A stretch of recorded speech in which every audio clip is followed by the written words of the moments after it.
So lagyan natin ng eggplant. So may nakita tayong eggplant, pwede na ihabol yan. Habol natin eggplant. Yan. Maluluto din yan. Siyempre lagyan natin ng konting asin.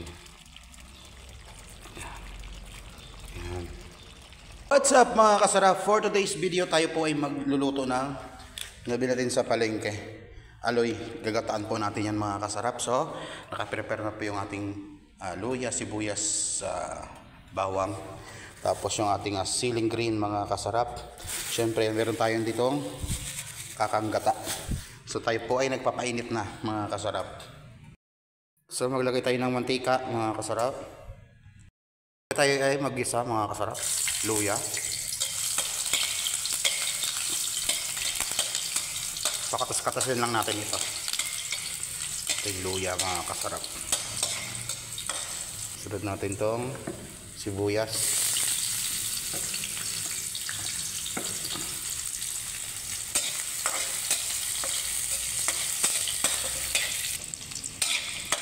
Ayan.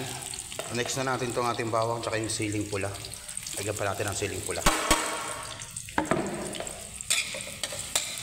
Nakakagana kasi kumain pag may siling pula no?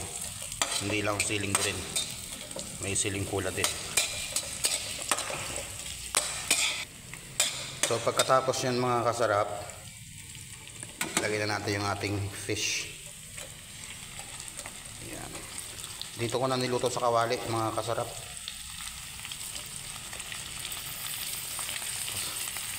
Ayan. Patas lang natin ng ayos. Kalahati lang yan yung ating fish na yan. So lagyan natin ng gata mga kasarap, yung ating kakanggata. Lagyan natin. Siyempre mahirap pag video kaya kinat natin mga kasarap. Mabilis lang yan maluto. Isda lang yan Ayan, nilagyan na natin ng kakanggata yan. So ilagyan natin itong ating siling haba. Dami. Dinamihan na natin. Kainaman ng sarap. So yun mga kasarap, may ihahabol tayo mga kasarap. So may nakita akong talong doon sa loob. Ihalo natin dito. So lagyan natin ng eggplant.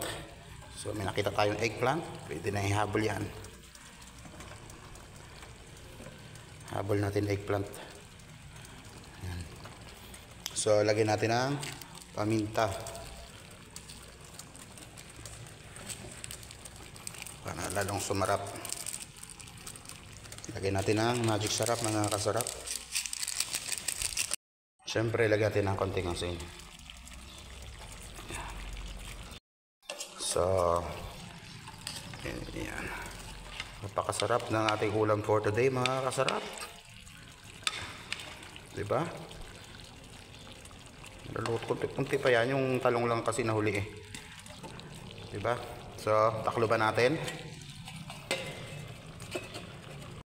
Right, pagkatapos ng mahabang panahon, luto na.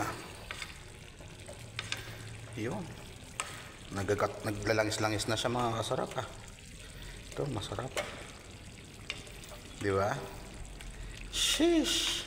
Alright, thanks for watching. Kain tayo mga kasarap. Ating ulam ay ginataang isda aloy, may eggplant. Kain tayo mga kasarap. Thanks for watching.